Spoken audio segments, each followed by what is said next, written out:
world. Just 2 games, but there's drama, there's storyline, there's stuff to be talked about. And with all of that, there's money to be made.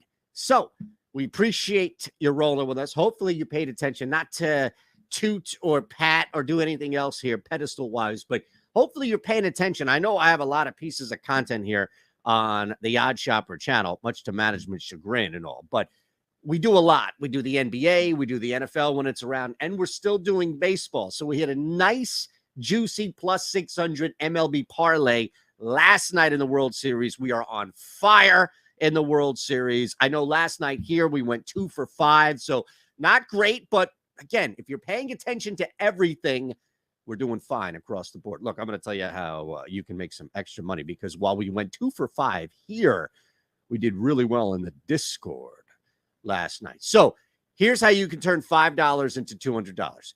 Click a link below. That's going to bring you to DraftKings. You already hit that thumbs up button, right? You've already subscribed. I'm giving you a free play here, essentially. If you want the free play, the one that you can just bet if you've already been on DraftKings, that's UConn minus 15.5. I just didn't want to confuse anybody. So click the link below. It's going to bring you to DraftKings. You're brand new. You haven't signed up yet. That's fine. Put your information in. It's easy. It's painless. Then deposit $5. That's it. That's all you need to do. Remember, we were telling you another, just do 10, just do 10. Now it's down to 5. That's all you need to deposit. Put that 5 down on UConn to beat UMass. And watch that. It's going to turn into $200. Look at the odds, 5 to 200 versus 5 on a minus 730 bet. You're making 68 cents on this bet total versus if you bet anything else at the odds to get $200 back, you're getting that with this deal. And that's how you start off. That's how we open up a bank account here for you. All right.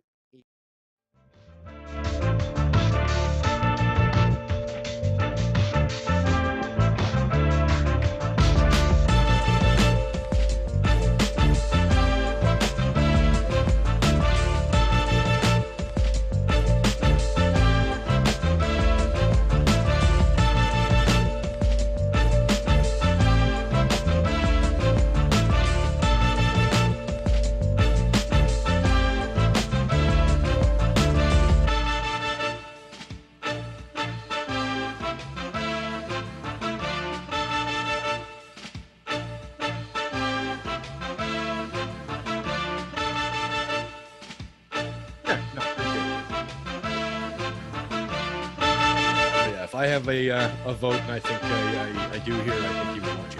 So I say go tonight, bring the wife. You guys enjoy it. Watch a Phillies victory.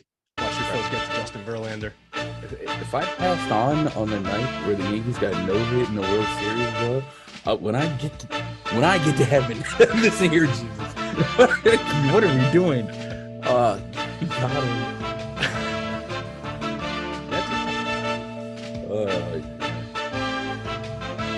That stand-up for cancer always gets me, bro. That's the moment they do. Jeez. And I think everybody knows at least somebody.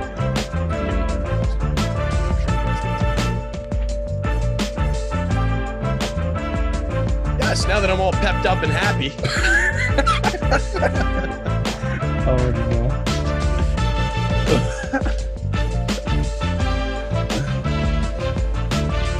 What's happening, Stokastic basketball fans? How you guys doing out there? Having a little conversations behind the scenes here, hearing some, a little bit of bummer news, but hey, things always pick up, and once we're on the air, we put a smile on our faces, and we are here to do the No House Advantage Thursday afternoon NBA strategy show. I'm here with Gundacker. We're going to go through this entire thing. We've got a massive 2-game slate. Not a lot of action today, so only 2 games to go through. Gun, how's your day going so far, buddy? So far so good. I think we've been up for about an hour now.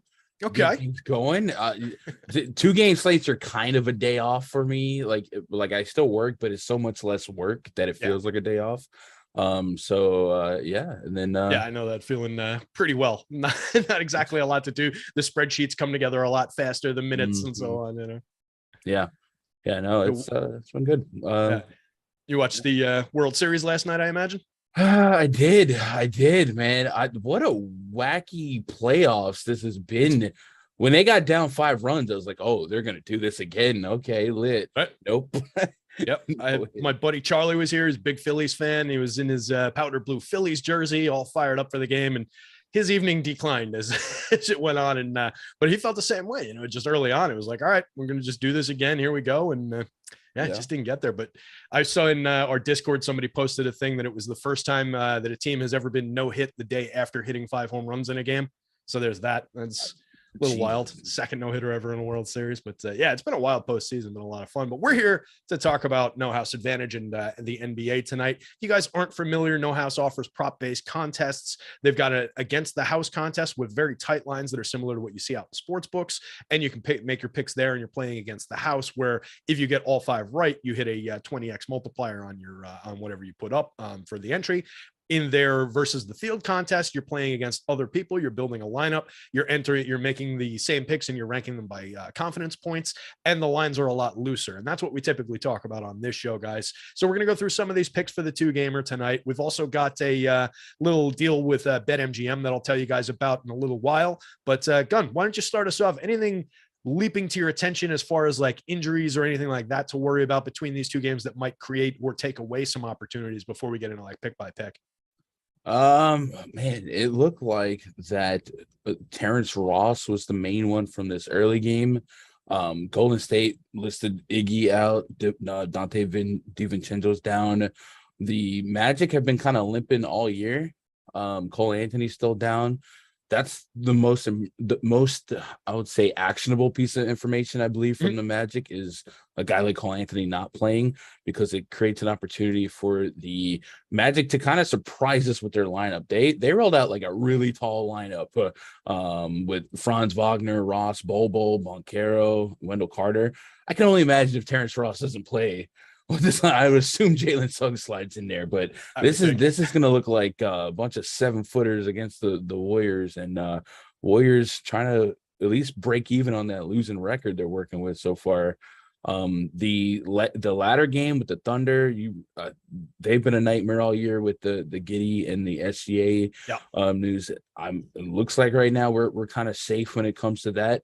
And on the Nuggets side, we have to keep an eye on Bones Highland, Ish Smith. None of those guys are super impactful for front end projection. So I think we're relatively clean unless the Thunder do some Thunder stuff with just Iggy and Cole Anthony's probably the most important piece of news, and then watch T. Ross, because that could open up 30+ minutes of a guard in that game. Yep. And you said the word Thunder stuff, and immediately AC/DC's Thunderstruck started playing in my head with Thunder stuff replacing the catchphrase there. So anything, just taking a look at our various picks here, and these are free up on the site, you guys, for No House Advantage. So you can come in here, you can get the exact picks against our projections with the probabilities assigned. It makes it really easy. We've also got optimal lineups up for NHA up with the Stokastic. So check all that stuff out and use it to put together some winning cards. It's pretty straightforward and easy to find at least some very, very good picks to start your cards. And typically, Gun, we start with the unders because we've got a lot of really strong unders. They position things against some oddball minutes or oddball expectations sometimes to create opportunities. And I think we've got one sitting at the top of the board in Kevon Harris, sitting at 100%, which we don't typically like to say necessarily 100%, but very, very strong. Let's call it a 99%er on his PRA at 11.5. What are you seeing there? Yeah, he's a guy that really doesn't get minutes unless there's an opportunity in a blowout or somebody's down. So I would say that maybe there's a troll opportunity for him if Terrence Ross went down. But I think the plan is if Terrence Ross plays Jalen Suggs, and that you're probably going to, I would assume, not see impactful minutes. But I guess we also could deal with a potential blowout.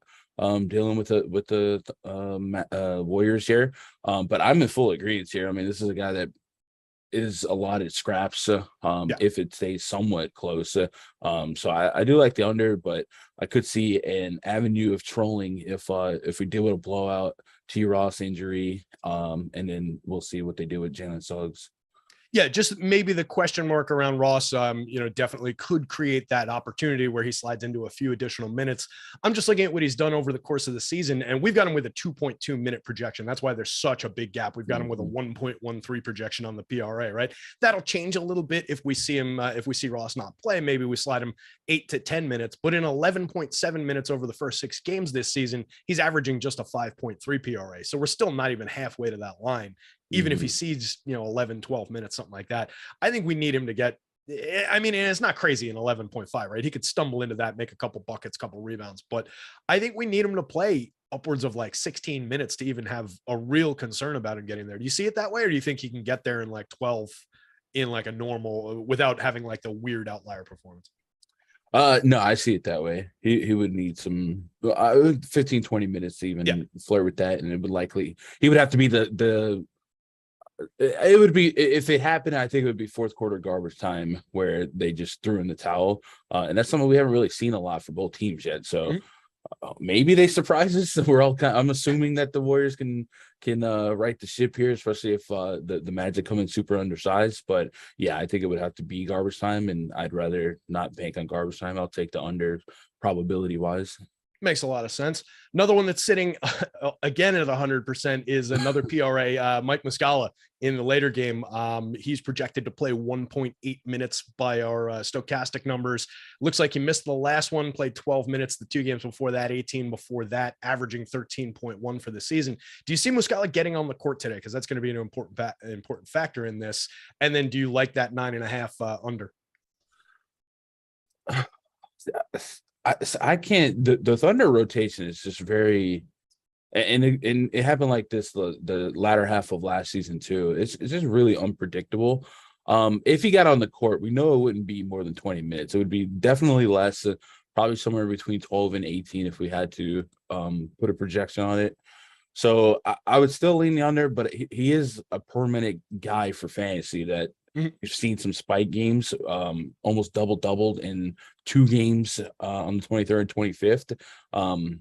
So I wouldn't have like the super strong warm and fuzzies on it, but I agree with it. 100% probability is probably a little thick.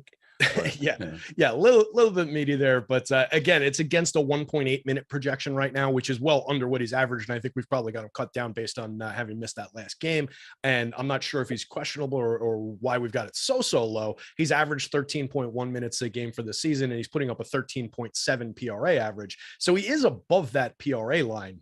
So it's just really created by this minutes expectation. So if you're putting together a card out there, just watch the minutes, watch our projections throughout the day, and see where they go. We've also got Harris and Muscala as the next couple picks in the high 90s on their individual, their points, their rebounds. We won't rehash those guys, but going down the board a little bit, an interesting player who is projected for right around what he's averaged, a 14.2 minute projection against a 14-minute average. James Wiseman, a PRA of 16.5 is the line. We've got him projected to go under that pretty strongly. What do you see for Wiseman today? So again, I think in a neutral game script that makes sense. There was earlier this season, if you look at the I guess the Suns game when the Warriors got on the wrong end of the scoreboard, Wiseman was part of the cleanup crew. So I would say it depends on what your game script is. If you think this can live up, I believe it was just 9.5 point spread. If you think it can be within 20 down the stretch, be within 15 to keep starters on the court, Wiseman has not been part of the bulk minute crew, but there is a loose chance that they could throw him in for mop up duty, and then kind of all bets are off there. And that would just be great for Kevin Harris and Wiseman to go at it. But if we put this as a neutral game or closer to neutral, I think the minute projection is still kind of low for Wiseman, who has perhaps more name value than actual value for us for prop betting. Yeah, I think that's what it seems like is, just the name sticks out a little bit there just because we've heard about him, and we do, I think anyway, still think he's got some upside as a young developing talent. Do you think there's any potential for him to see a few more minutes just based on the notion that that Orlando might go big, like you were saying? If going big is working, I always figure that makes sense. The team with the lead is dictating how we're playing this game. Because if they're putting out a bunch of 7-footers, I would imagine Curry, Clay, pool, they'll be able to create their own space and create their shots. So if the scoreboard's in their favor, go for it. But the Warriors they're a losing team right now, and we certainly see them bleed points in the interior. Bigs have been having decent stat games against them. So if Bobo and Carter and Banchero, like if they can keep this game scrappy, maybe they and maybe Looney against some high usage bigs, maybe he gets some foul trouble, Draymond as well. There could be an opportunity for Wiseman to step his foot in the door and get his number called. Yep. So that's one that, maybe it's a little bit more fragile on our board there, but it does still rank out as a 94%er on that PRA line. So based on the current minutes expectation, looks pretty strong. Let's do a quick little piece of business here. We've got, I mentioned before, we've got a great promo going with BetMGM. It's a risk-free bet for your first bet up to $1,000. So if you got a grand laying around, burning a hole in your pocket, create an account over at BetMGM, throw it in there, risk-free bet up to $1,000. So you can make the bet with $1,000, double it up, take your money back out, and now you got $1,000 of house money to play with at BetMGM. You can do the same thing with $20. You can do the same thing with $100. Whatever works for you, guys. We're also throwing in 2 months of Stokastic plus Platinum on top of that. So what you have to do is there's a couple steps here. You need, number one, create a free Stokastic membership using the form below, or log in if you already have a Stokastic account. So you need to be logged in. You need to have a Stokastic membership or be logged in, but the membership is free. It's not the paid membership. Click the large BetMGM button that appears after registering or logging in. Then complete the necessary steps with BetMGM. Create a BetMGM sportsbook account. Deposit $10, at least $10. Make your first paid bet. Your bet must settle to qualify for the Stokastic subscription. After you completed the steps, you'll receive an email, et cetera, blah, blah, blah, blah, blah. 2 free months of Stokastic plus Platinum, up to $1,000 first bet, risk-free first bet at BetMGM. Pretty solid. We are brought to you, as you guys, of course, know, because this is the No House Advantage show. We're brought to you by No House Advantage. Like we talked about, they've got great contests. You can play pick'em contests versus other people, shot at winning up to $150,000 if you take down one of these tournaments, like what we're talking about now. They also have the versus the house contests where you can play 5 picks. You make them against the house. You get up to 20 times your entry fee if you hit all your picks. Pretty excellent way to go about this. You can play this if you can't bet on props in your state. You might be able to play on NHA. They've got stuff for NFL, MLB, NBA, PGA, MMA, NASCAR, etc. We've got our first match deposit bonus promo going with them up to $50 if you click the link below to sign up. Check them out, guys. It's a great site. And, oh, by the way, they've got overlay in all these tournaments all the time. They're just giving away cash over there. So go in, build yourself a lineup, win some money, take down a tournament with overlay. It is a great way to fly. Gun, let's look at some overs. Bol, a guy whose name has come up a couple different times already today, sitting at 95% on his rebounds, 95% on his PRA, 92% on his points. Do you like one of those better than the others, or do you like them all? I like them all. I guess if I had to lean towards one, I guess it would be rebounds. But yeah, I think all those are pretty clear here. He is this line. I don't know how they even come up with this line, to be honest, but I'm not going to argue. He has been an active part of this starting lineup a couple games now. He's offered 27 plus minutes, 3 straight games in the games that played neutral. Just insane. Double in back-to-back games. His rebounds per are nutty. This is nothing not to like here. He's in a great spot versus these lines. And if you were to price like this rebound line, was it 4.5, something like that? Mm-hmm. If that was at a sports book, like if you alt line that had to be like minus 900. Like that's an opportunity for us to just kind of have free square on a 2-game slate. Yeah, absolutely. And they create those. That's, for these versus the field contests, they create these opportunities. EMAC and I talk about it basically in terms of you build the top of the card out with these, basic gimme type picks, these high 90s picks, kind of like a cash game where you're just mixing and matching some of those. Maybe you change the confidence order around from lineup to lineup. And then you start threading in some of these 80s and these 70s. And those are your, the lines that they put out essentially act like salaries to a degree, where like these picks are going to be your high salary guys or your value guys, depending on how you want to define it. And then the mid-range types are all these other ones. So they do create it and they leave it static throughout the day. So when these lines go out, like a 4.5 line for bull, it doesn't change based on, a different, if any news breaks, it just stays that way throughout the day. So you can just pick that off at 95%. We've got them projected at 7.7 rebounds against a 4.5 line. Really, really strong there. 12.5 is the line on the PRA against a 20.2 projection. So those are very strong ones, I think, to go to. What about MPJ, Michael Porter Jr.? His rebounding line, 5.5 against the 7.5 prop from us. Drops down out of the 90s. We're at 85% on that one. Does that one seem strong to you? Yeah.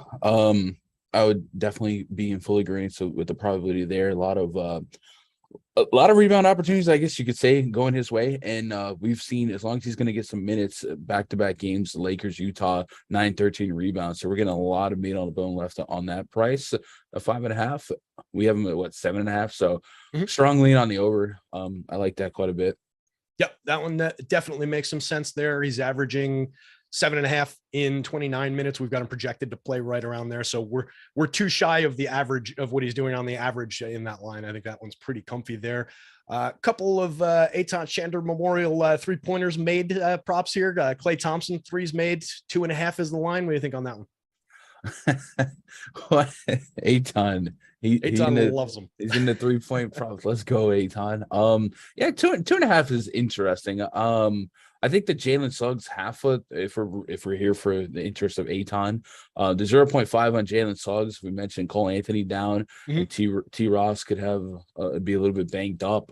Suggs not very efficient, but he'll chuck, and we could game script the Magic trailing to where they're going to have a higher sense of urgency from behind the arc. He chucked 9 of them in his last game, only made 1, but in this case, 1 is all we need. So I kind of like that. If I was going to take one, just make 1, Jalen. Yeah, just on sheer volume alone, you've got to like it. He's taking, in his 3 games so far this year, 23.2 minutes a game. He's taking 6 a game already. 0.9 the last time out. We've got him projected at 28 minutes, so you got to expect a few more. Yeah, make me 1. I like that against a half of 3 made as the line. That makes a lot of sense. The Klay 2.5, you said was potentially interesting. It's just below 80%, 79.3 on our board to go over. We've got him projected at 3.5. Do you like that one against the 2.5, or you a little? Is that feeling a little fragile to you? It does feel fragile, but if the Magic are going to play extra big, I guess you space out the court a little bit more and shoot from long range. The line's 3.5. The line is 2.5 for Klay. We've got him projected at 3.5, and he's making 2.6 a game right now. I was going to say that's actually that's. I didn't think he was, I didn't think the under was hitting at such a high clip here, but I think the matchup could funnel shots to the exterior a little bit more. So I would be cool with that, but I wouldn't be super warm and fuzzy with that. That's probably at the bottom of the ticket when I got to rotate some more risky stuff to get a little bit different. Makes sense. Any other ones that you want to highlight that might be jumping out to you? We can jump back over to the unders. There's still some high 80s ones over here. If you want to touch on any of those, where do you want to go? I was thinking Banchero points with Anthony down. If we're trying to paint a picture of Magic not getting smoked out the gym, Banchero is likely going to lead the team in shots. If not lead, he'll be top 2. And this is going to be an opportunity for him to play up against some sizable matchups or some plus matchups rather, because so far this season the Warriors were struggling at defending points in the paint and just points against the bigs in general. So could be a good spot for Banchero to get his 21.5 point average going, and the line is just 17.5. So I really like that line. I like the shot volume likely coming in his way, and he's only not hit this 17.5 line once all season. Just happened to be the last game, but expecting a bounce back here. Sure. Yeah. And look, maybe if that's one where we're using it in the against the field contest, maybe a little bit of recency bias creeps in and other people don't use it. And that's one we can pounce on. It is a strong pick on our boards. I think it was high 70s there as well. So another good one, and a lot of good reasoning behind that one, which we always like for this. Let's end it. We'll answer a question from our pal Brandon Wagner in the chat. He says, all right, boys, I just locked in my NHA ticket versus the house. What do y'all think about this ticket? Curry over 28.5 points. Wiggins over 17.5 points. Wendell Carter over 16.5 points. Oh, and then there's two more. Miles Sanders over 78.5 yards and Dallas Goedert over 45.5 yards. So I haven't looked at the football slate yet, but okay. I imagine the boys before us. Man, so you like Curry over 28.5 and Wiggins. I'm just trying to think how well that correlates. In terms of them both getting there? Mm-hmm. That would be, that would be a little bit of my concern there. Especially looking for potential lopsided board here. So the numbers I've got, Curry. Yeah, see, this is the numbers I've got are the against the field contest. So Curry's only at 23.5 on that. And we've got him projected at 26.99. So that's a 70-ish% chance of going over the 23.5. But if you think of it against the 28.5 line, we're basically, a point and a half shy. So that's a tight one. Yeah, usually love that. Usually if I'm trying to build out a card like that and I got to rely on a couple guys' points, I'll try and correlate it a little bit better with like assists and stuff like that. Having Curry drop a 30 bomb and Wiggins to drop 16, it's uncomfortable. It's certainly viable in this spot, and I think they've coexisted at these lines in the past. But I'm also kind of giving the Warriors maybe more respect than they've earned this season, and expecting the scoreboard to be a little bit lopsided. So we might lose out on some meaningful minutes to really push us over those lines. So I wouldn't have the warmer fuzzies there, but it's a 2-game slate. We're not going to like every pick in our card today. That is also true. So, and those are tight lines. I just pulled up. We do have Brandon on the over at Stokastic. We do have our player props betting tool as well. So that's handy for these versus the house contests, because those lines are more like sportsbook lines. So Steph Curry on that one against a line of 27.5, which is from a different book. They've got with a 26.9 projection, we've got that 53% to go under the 27.5. So I figure you got to be pushing up to like 60-ish% to go on this likelihood to go under the 28.5 that you're taking there. So maybe we don't want to look at the over on the Curry. Maybe you consider the under there and flip that ticket around if you can. But yeah, I think that's a good way to wrap up the show. We appreciate everybody. Make sure you hit the like, the subscribe. Make sure you're going over to BetMGM and taking advantage of that risk-free, guaranteed up to $1,000 risk-free bet. Get your free 2 months of Stokastic Plus Platinum. And most importantly, make sure you guys take advantage of No House Advantage. That's a weird way to say that. Take advantage of all the contests over at NHA and all the overlay that they're providing. Use these tools that we've got at the site that are basically giving you these great picks to make at high probabilities. Really, really good way to build a bankroll, guys. It's not a spot where a ton of people are jumping into yet, so you can really run things up over there pretty nicely with our tools and our content. Gun, appreciate it. Great job today, buddy. Tell people where they can find you. Twitter, youtube.com/Gundacker. That's where to find the man. And let's see what else we've got on here. Upcoming shows: 5 o'clock, NBA Deeper Dive; 6 o'clock, NBA Live Before Lock; 7 o'clock, NFL Showdown Live Before Lock. So full evening of content coming up for basketball and football. Stick around, guys. We've got that stuff later on. My name's Terry McBride. This has been the NHA Strategy Show. See you later.